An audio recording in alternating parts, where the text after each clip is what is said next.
ജോസ്, ലോക ഒന്നാം number team ഒരു പരമ്പര പരാജയപ്പെട്ടതിനെക്കുറിച്ച് നമ്മൾ സംസാരിച്ചിരുന്നു, അയർലൻഡുമായിട്ടുള്ള പരമ്പര. അതിനുശേഷം ഇംഗ്ലണ്ടിനോടുള്ള പരമ്പര ആരംഭിച്ചു. ആദ്യത്തെ മത്സരം മഴ കാരണം ഉപേക്ഷിക്കപ്പെട്ടു. രണ്ടാമത്തെ മത്സരത്തിൽ പരാജയപ്പെട്ടു. അതായത് ആദ്യത്തെ ഓവറിൽ 2 വിക്കറ്റ് വീഴ്ത്തിയതിന് ശേഷം ഒരു പരാജയം. വെറുതെ ഒരു ഓവർ ബാക്കി നിൽക്കെ ബദലിൻ്റെ നല്ല ഒന്നാന്തരം ഇന്നിങ്സിലൂടെ ഇംഗ്ലണ്ട് വിജയിച്ചു. അപ്പോൾ ഈ ഒരു നമ്മുടെ ശ്രേയസ് അയ്യർ ക്യാപ്റ്റനായി വന്നതിന് ശേഷം 3ാമത്തെ പരാജയം, തോൽവി. അതെ, വിജയം ഒന്നും ഉണ്ടായിട്ടില്ല ഇതുവരെ. ഉണ്ടായിട്ടില്ല. മാഞ്ചസ്റ്ററിൽ എന്താണ് സംഭവിച്ചതെന്നാണ് തോന്നുന്നത്? 190 റൺസാണ് ആദ്യം ബാറ്റ് ചെയ്ത് ഇന്ത്യ നേടിയത്. 190 റൺസ് ഒരു വിജയത്തിന് ഉതകുന്ന ഒരു സ്കോർ എന്നാണ് ശ്രേയസ് അയ്യർ ഉൾപ്പെടെയുള്ളവർ മത്സരത്തിന് ശേഷം പറഞ്ഞത്. അതായത് ബോളിംഗ് പാളിപ്പോയി എന്നുള്ളതാണ്. കമൻ്ററിയിലും അങ്ങനെ തന്നെയാണ്. പക്ഷേ ഈ 190 റൺസ് നമുക്ക് അതിൽ കൂടുതൽ പോകാമായിരുന്നില്ലേ എന്ന് ചോദിച്ചാൽ പോകാമായിരുന്നു എന്നുള്ളതാണ് മത്സരത്തിൻ്റെ ഉത്തരം. ആദ്യം ബാറ്റ് ചെയ്ത ഇന്ത്യക്ക് വേണ്ടിയിട്ട് വൈഭവ് സൂര്യവംശിയുടെ അരങ്ങേറ്റം നമ്മൾ എടുത്തു പറയണം. നമ്മുടെ പ്രിയപ്പെട്ട സഞ്ജു സാംസന്റെ പകരക്കാരനായിട്ട് വൈഭവ് വരുന്നു. സ്വാഭാവികമായിട്ടും സഞ്ജു സാംസന്റെ റീസെൻറ്റ് ഫോം വെച്ച് തന്നെയാണ് അദ്ദേഹത്തെ മാറ്റിയത്. വൈഭവ് എന്തായാലും അരങ്ങേറ്റത്തിൽ 2 സിക്സ് ഒക്കെ അടിച്ചു, 10-14 റൺസ് എടുത്ത് അദ്ദേഹം മടങ്ങുന്നു. നമുക്ക് ഒരിക്കലും ആ ഇന്നിങ്സിനെ കുറ്റം പറയാൻ പറ്റില്ല, തുടക്കക്കാരനാണ്. ആർച്ചറിനെ ആദ്യ പന്ത് തന്നെ സിക്സ് അടിച്ചു. 24 പന്തിൽ 43 റൺസ് എടുത്ത അഭിഷേക് ശർമ്മ എന്നത്തെ പോലെ അദ്ദേഹത്തിൻ്റെ ഡ്യൂട്ടി നന്നായിട്ട് തന്നെ ചെയ്തു. ഇഷാൻ കിഷൻ്റെ ഇന്നിങ്സ് ഇന്നലെ, അതായത് 40 മുതൽ 49 റൺസാണ് എടുത്തത്. ആ ഇന്നിങ്സ് 49 ഒരു മികച്ച സ്കോറാണെങ്കിലും ഒരുപാട് പന്ത് അദ്ദേഹം അവിടെ പാഴാക്കി എന്നുള്ളത് അംഗീകരിക്കണം. കാരണം സ്കോർ അത്രയും വരുമ്പോൾ നമ്മൾ ആരും ആ പന്തുകൾ പലപ്പോഴും പറയില്ല. ഈ ശ്രേയസ് അയ്യർ 22 പന്തിൽ 37 റൺസ് അദ്ദേഹം നന്നായി ബാറ്റ് ചെയ്ത് വന്നപ്പോഴായിരുന്നു അദ്ദേഹത്തിൻ്റെ വിക്കറ്റ്. ശ്രേയസ് അയ്യർക്ക് ശേഷം അവിടെയാണ് ഇന്ത്യക്ക് ഇന്നലത്തെ ഏറ്റവും വലിയ പിഴവ് പറ്റിയത്. തിലക് വർമ്മയായിരുന്നു വരേണ്ടിരുന്നത്. ആ സ്ഥാനത്തേക്ക് ശിവം ദുബെ, ഒരു ഹിറ്ററായിട്ടുള്ള ശിവം ദുബെ ഇച്ചിരി നേരത്തെ ഇറക്കി വിടുന്നു. ശിവം ദുബെയുടെ സ്ഥിരം സ്ഥാനമല്ല, അദ്ദേഹത്തിന് അവിടെ ഇറക്കേണ്ട ഒരു ആവശ്യം ഉണ്ടായിരുന്നില്ല. ആവശ്യമില്ലാത്തൊരു പ്രഷർ സൃഷ്ടിച്ചു. 5 റൺസ് മാത്രമാണ് അദ്ദേഹത്തിന് എടുക്കാൻ പറ്റിയത്. തിലക് വർമ്മയെ സംബന്ധിച്ച് അദ്ദേഹത്തിൻ്റെ ഡ്യൂട്ടി ഭേദപ്പെട്ട് തന്നെ ചെയ്തു. 11 പന്തിൽ 24 റൺസാണ് തിലക് വർമ്മ നേടിയത്. അവസാന ഓവറുകളിൽ വിചാരിച്ച അത്ര റൺസ് സ്കോർ ചെയ്യാൻ പറ്റുമോ എന്ന് ചോദിച്ചാൽ ഇല്ല. അവസാനത്തെ ഓവറിലെ സ്കോർ ചെയ്തു. എന്ന് പറഞ്ഞാൽ ആ ഒരു സ്കോർ ചെയ്തില്ല. അക്ഷർ പട്ടേൽ 2 റൺസാണ് എടുത്തത്. എന്തായാലും നമ്മുടെ ഇന്നിങ്സ് 190 റൺ അവസാനിച്ചു. പറഞ്ഞതുപോലെ തന്നെ മികച്ച തുടക്കം, നല്ല തുടക്കമാണ് കിട്ടിയത്. 2 വിക്കറ്റ് ഫസ്റ്റ് ഓവർ തന്നെ പോയി.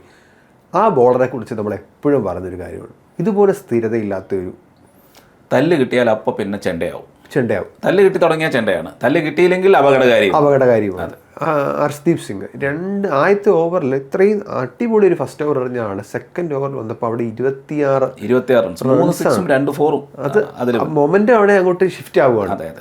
എങ്കിലും ഇന്ത്യക്ക് കളി അവിടെ കൈവിട്ട് പോയിരുന്നില്ല. ബ്രൂക്ക് ഔട്ടായി. ശേഷം ഒരു 15 ഓവറുകൾ വരെ നമ്മുടെ കയ്യിലായിരുന്നു കൺട്രോൾ. അതിനുശേഷം 17ാമത്തെ ഓവർ രവി ബിഷ്ണോയ്ക്ക് പന്ത് കൊടുക്കുന്നു. എനിക്ക് തോന്നിയൊരു കാര്യം പറയാം, ഇംഗ്ലണ്ട് ബോളർമാരിൽ ഇതിൽ ഏറ്റവും മികച്ച രീതിയിൽ പന്തെറിഞ്ഞത് സാം കർണാണ്. 4 ഓവറിൽ 33 റൺസ് വിട്ടുകൊടുത്തത്, 3 വിക്കറ്റാണ് നേടിയത്. നമ്മുടെ ഇടങ്കയ്യൻ ബാറ്റ്സ്മാൻമാരെ അദ്ദേഹം ശരിക്കും പൂട്ടി എന്ന് പറയാം. കാരണം ആ പിച്ചിൻ്റെ ആനുകൂല്യം ഒക്കെ മൊത്തം അദ്ദേഹം മുതലെടുത്തു. നമുക്കൊരു ഓൾറൗണ്ടറുണ്ട് ശിവം ദുബെ, ആ പന്തറിയാൻ കൊടുത്തില്ല. ഞാൻ ചോദിച്ചത് അദ്ദേഹത്തിന് എങ്ങനെയാണ് പിന്നെ ഈ ഓൾറൗണ്ടർ ടാഗ് നമ്മൾ കൊടുക്കാതെ അദ്ദേഹത്തിന് ഒരു ബാറ്റ്സ്മാനായിട്ട് തന്നെ കളിപ്പിക്കണം.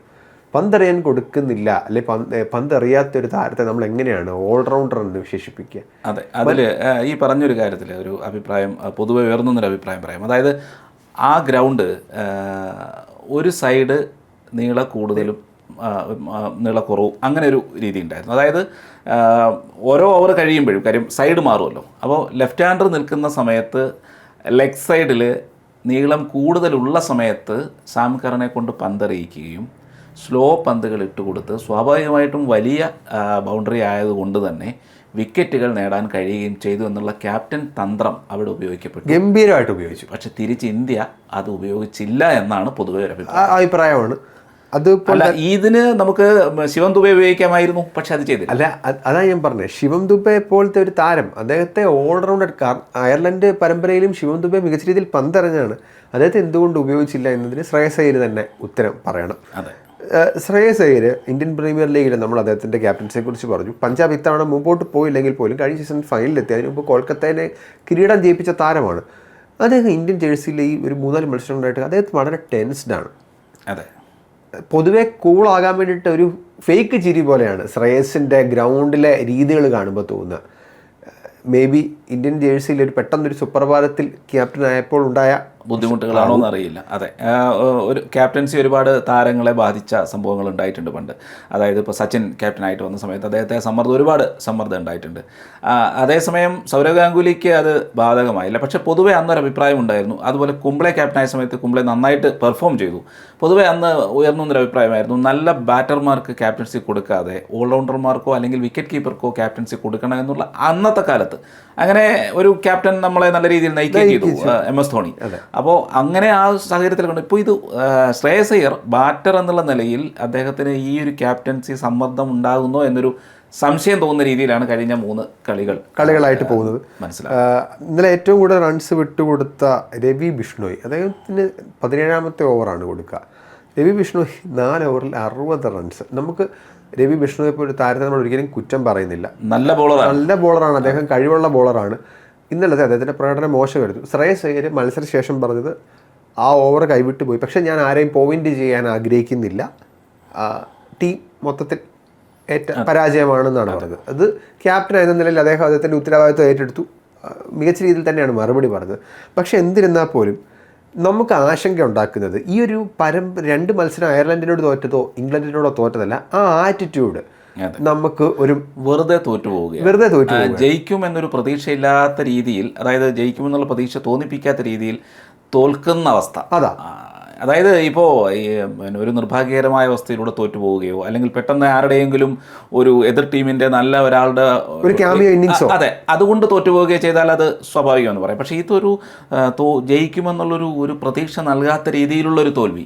അതാണ് എന്തുകൊണ്ടാണ് ഒരു പെട്ടെന്നൊരു മാറ്റം ഇന്ത്യൻ ടീമിന് വന്നത്. നമ്മൾ കഴിഞ്ഞ T20 ലോകകപ്പിലും അതിന് മുമ്പ് T20 ലോകകപ്പൊക്കെ കളിച്ച് ഇന്ത്യ ആണോ ഈ ഒരു IPL ശേഷമാണ് ഇപ്പോൾ ഒരു മത്സരത്തിലേക്ക് നമ്മൾ വരുന്നത്. ഏകദേശം T20 നമ്മുടെ ഏറ്റവും അടിപൊളി ഫോർമാറ്റാണ്. ഈ നാളുകളിലെല്ലാം ഇന്ത്യയെ അഭിമാനത്തിൽ നിന്ന് അഭിമാനത്തിലേക്ക് നയിക്കുന്നൊരു ഫോർമാറ്റാണ്. ആ ഫോർമാറ്റിന് നമുക്ക് എന്ത് പറ്റി എന്നുള്ളത് പഠിക്കേണ്ടതാണ്. അതെ, തീർച്ചയായിട്ടും. അത് മാത്രമല്ല, ഇപ്പോൾ ഇത് പറയുമ്പോൾ നമ്മൾ ഇന്നലത്തെ ഒരു ഗ്രൗണ്ടിൽ ഞാൻ നേരത്തെ പറഞ്ഞ പോലെ ആ ഒരു സൈഡ് നീളം കുറവും നീളം കൂടുതലും. അപ്പോൾ അവിടെ നമ്മൾക്ക് വളരെ ഒരു വലിയ അബദ്ധം ഉണ്ടായി. എന്താ കാര്യം എന്ന് വെച്ചാൽ ശ്രേയസ് അയ്യർ ഒഴിച്ച് ബാക്കി എല്ലാവരും ലെഫ്റ്റ് ഹാൻഡേഴ്സാണ്. അപ്പോൾ അവരെ ലെഫ്റ്റ് ഹാൻഡർമാർക്ക് പൊതുവേ അവരുടെ ഏറ്റവും സ്വീറ്റ് സ്പോട്ട് എന്ന് പറയുന്നത് ലെഗ് സൈഡാണ്. അപ്പോൾ ആ ഒരു സമയത്ത് സ്ലോ ബൗളറെ കൊണ്ടെറിഞ്ഞ് അവരുടെ വിക്കറ്റ് വീഴ്ത്തുക എന്നുള്ള തന്ത്രം വളരെ വിജയകരമായി ഇംഗ്ലണ്ട് നടപ്പിലാക്കി.